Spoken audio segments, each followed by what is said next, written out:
This team, Bowling Green, they are 3-3 thus far this year. We talked with the man prior to the season beginning, and we told him we would follow up, and he was kind enough to let us do so, and he'll do it right now. Eddie George joining us on the Loud Security Systems Newsmaker line here on the Fan, 680, 93.7 FM, and the Fan app. Coach, thanks for coming on again. How you doing?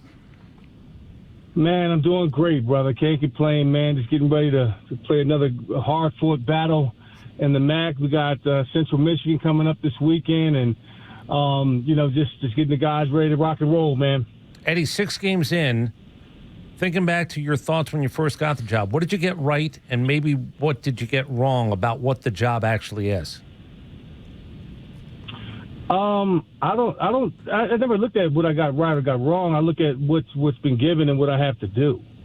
It's first of all, I didn't have any preconceived notions of what was here, what was not. I was going to assess it, listen, learn, and then make my assessment, and then make my plans after that in terms of what I had to do to execute. Now, my thing was, hey, we're going to be a mentally tough, physically built football team, and we're going to be ready for those moments, for when it comes for us to play hard in the fourth quarter, when we have to grind for it, when it's not going to be easy.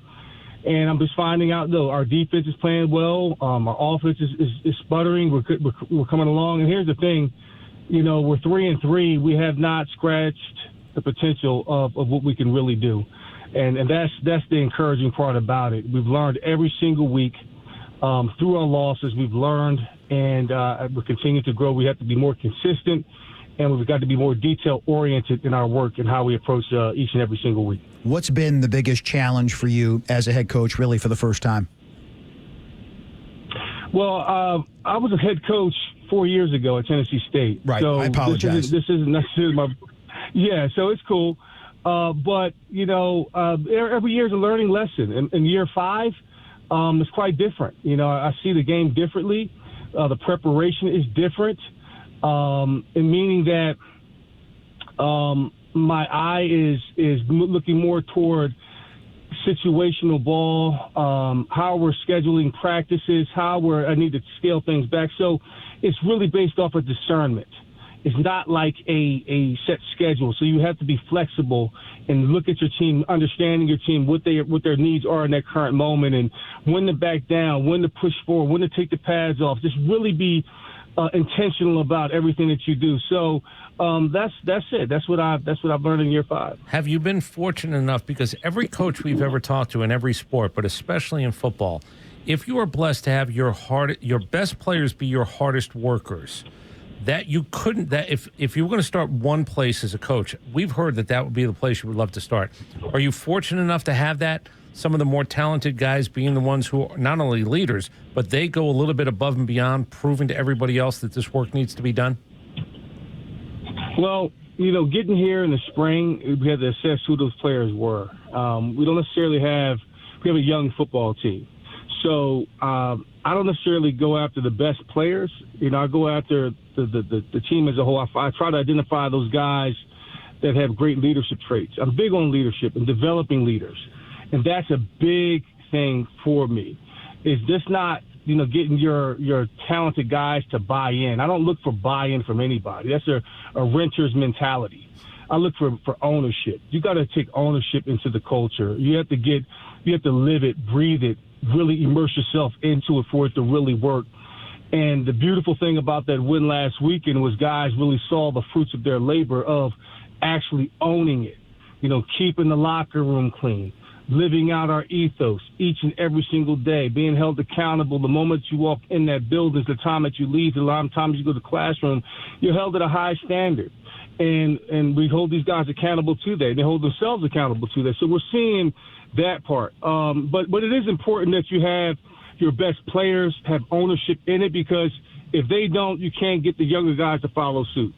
Eddie George is with us, and I apologize once again. I cheapened what you did at Tennessee State. But I guess the philosophy, be it the Ohio Valley Conference, the MAC, it's got to be the same as a head coach. The SEC, the Big Ten, your values have to stay the same, do they not? Well, your standards, yes. And my thing is, man, it's a lifestyle. It's something that you have to breathe and live, and that's from the coaching staff, that's to the janitors, that's to everybody that touches your program, to academics. You know, we all have to be on the same page and speak the same language, and that's one thing that I've learned is that if you're not on the same page in any one department, it's going to show up at some point in time. That lack of communication, that lack of understanding of what's required from each and every department, of what you're trying to build, the vision that you're living for and breathing for and striving for, won't be met. You know, you always come short of that. So that message, man, has got to be preached day in and day out. And you know, I had this conversation with somebody. It's like you're giving birth to a child, you know, and it's going to have your growing pains. And once you give birth to that child, it's there. You have to tend to it. You have to nurture it. You have to feed it. You have to care for it. You have to clean it every single day. And that's no different than your culture or your environment that you're trying to create. So you don't just put a bunch of words and quotes up on the board and say, just breathe that and live it. You have to demonstrate it, live it, breathe it, emphasize it every single day. And it can be exhausting, but it's worthwhile. Yeah, I don't know if you have, I don't want to call, maybe the word is rules, but I have 22 and 20-year-old daughters. And social media, you know, I try to stress to them that there is human interaction that still needs to be had. And I'm not really sure, you know, if you have conversations about this with your guys, put the phone down. Actually talk to somebody. Go meet somebody for dinner. You know, go over there and study together. With 18 to 22-year-olds or right in that range, what's your messaging along those lines?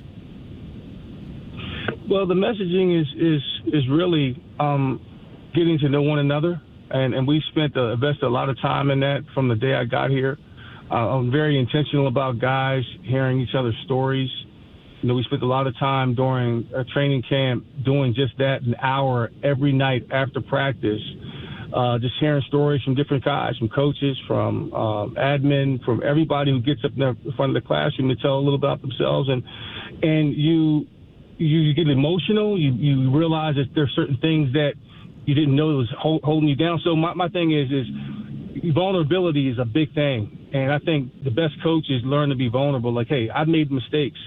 I didn't get everything right. You know, I was once 18 and I made plenty of mistakes. There's no harm in that, but you grow through it. You know, you get tougher through adversities. You have to embrace those adverse moments. And you know, that's important for me. So we're constantly, and I'm constantly pushing our guys to understand one another, so you have empathy for one another, compassion for one another, and patience for one another. And you're helping somebody heal through the prism of football. You know what I'm saying? So that's the environment that I try to create. Eddie George with us on the Loud Security Systems Newsmaker line. You talked about being vulnerable. Is that maybe one of the biggest changes from your days at Ohio State, even playing high school football in Philadelphia, seeing the human side now of your coach? Mm-hmm. You know, I would say it's been my journey, you know, as a whole, as a man. I wasn't vulnerable as an 18-year-old kid, and it wasn't necessarily preached in those areas. It was, hey, don't cry, don't show your weaknesses, and all of this and that. But I think you show more signs of strength by saying, hey, I need help in this area. Especially now in this day and age with NIL and transfer portal, some kids are jumping in the portal and jumping out of it thinking they're not good enough. So you have to create an environment where they can heal. And I've learned that just by my transition of playing the game of football and getting out of football, retiring. I had to be vulnerable about some things within myself to say, man, you know, I'm not a football player. I'm a man. And I had to detach from that identity, and that was a hard process. So when I started coaching, I said, if anything, you know, whatever I build, I'm going to try to build a program that allows these young men to understand that there is more to life than just football, and that football is just a conduit to your purpose, and there's a process to that, and it's okay to be vulnerable. It's okay to have emotions, but then do something about it. What are your actions about it? How do you respond to it? Because you're going to get kicked in the face by adversity. That's going to happen. There's no way around that. The question is how, what is your blueprint to get through it, to learn from it, to grow from it, to build from it? So that to me was very important. It sounds to me like you very much live in the present. And I don't know what your goal setting, if it was as a player, as a coach. I'm not asking you specifically where do you see yourself in 5 or 10 years, but big picture, what are you hoping to get out of this? What are you hoping to give to other people? And when will you know that my job is done in a good way, maybe even a really positive way? My job is done. Do you think about things like that? Well, you know what? I don't think about my job won't be done till I'm 6 feet deep. You know, in some form or fashion, I'm gonna always be a coach, whether I'm coaching my son's life, football. Right now, I'm present as a football coach. In 5 to 6 years, man, I hope to still be coaching. You know, whether it's here or somewhere else, a different logo, different place, different. But the thing is that my purpose is for guys to be. I'm coaching the character of men. And developing that character through discipline and discernment. You know, that's what I'm doing. And that it doesn't matter what form I'm in. I can be on Wall Street. I can be on a theater stage. I could be in front of a classroom of kids, 18-year-olds or 20-year-olds or 25-year-olds or businessmen, whatever that is. That's my purpose. So my job, as long as I'm living and breathing, will never be done until I'm gone. And I hope and pray that the impact that I leave, it will continue to have a ripple effect. So you never really die. Your job is really never done. And it's really God's work that I'm tied to. And that's what my principles are based off of. So I'm not one that I look at, hey, you know, I'm going to retire at 65 and go on a yacht and fish and talk about my old days. I'm going to still strive, and I'm still, you know, look for excellence in every area of my life and look for growth. And that's just been me. What are you telling your guys about grades, education? Oh, grades is everything. You know, you're a student athlete first. And I celebrate our guys when we're doing well. And, you know, I have a thing where we get these reports from our academics every Friday, and we get shout outs. So all the guys that have straight A's, at the team meal, they go first, and they get the pick of the litter. They get the best of everything, and I celebrate that because, again, you know, your academics is everything, and where this thing is going in terms of college football, it can't just be a job. It can't be about just getting money. Education still matters. You're getting an education at a school, and you should get a quality one, and then build off the network to get in any profession that you choose to get into. So going to class is very important to me. And if you miss class, there's a preparation period associated with that. I like that, a preparation period. So you're down 21-0 last week against Toledo, your big rival. You come back and you win 28-23. I guess that's a big sign of the trust, what you're trying to do. You don't want to fall down 21-0. I understand that. But the trust there to come back maybe tells you that certainly things are headed in the right direction. You know, that's a big one because I've been a part of games like that where as a player, when you're playing against a fierce rival, you're down 21-0 and the game is done, is over. You're going to have the doggedness to come back. So what we showed was that, you know, nothing was working offensively. We couldn't stop them defensively. Couldn't make a play, couldn't do this, but we stuck to the process. And this is something that we live and breathe every day. I tell these guys, trust your training. You've been trained for moments like this, you know, so trust your training. Just continue to chop wood, continue to trust the process, continue to try to win one round. That's it. One play, one big play. And then that momentum just started to pick up. And you can see it just build through the guys. Like everything that we preach has been talked about this. So everybody asked me what I said at halftime. I just said I didn't say anything. I didn't say anything special. I just reminded them of who they are, to trust their training, trust the brotherhood, and trust that it's your time.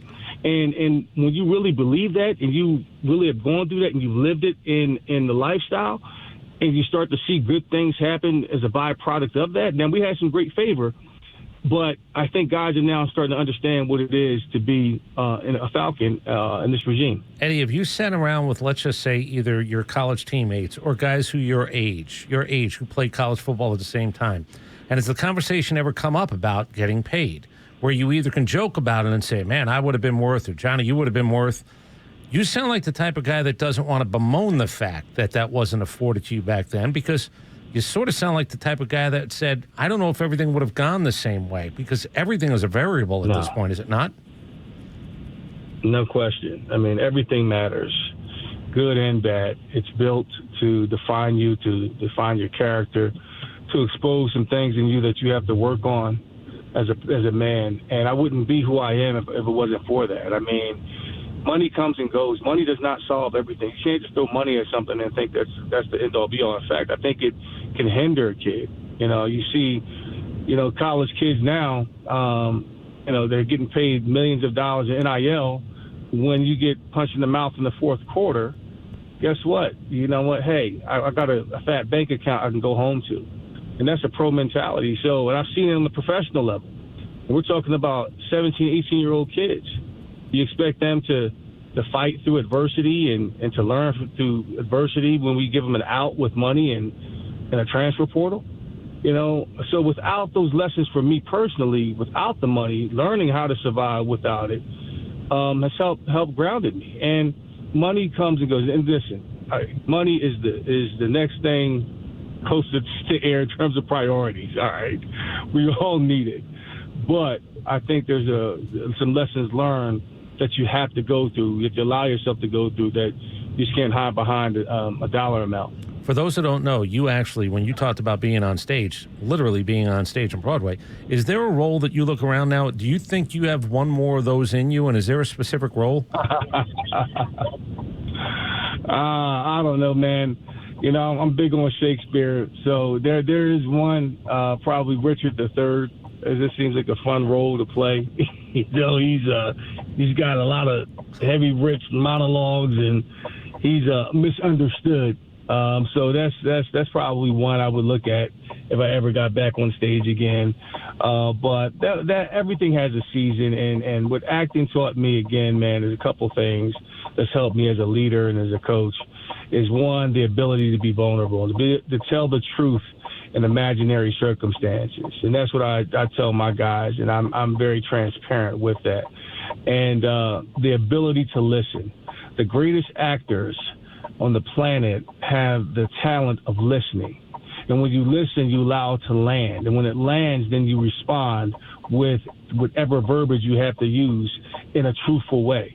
And so really acting is just telling the truth in imaginary circumstances, having a real conversation and being intentional about getting an actor or whatever is required to scene to do something.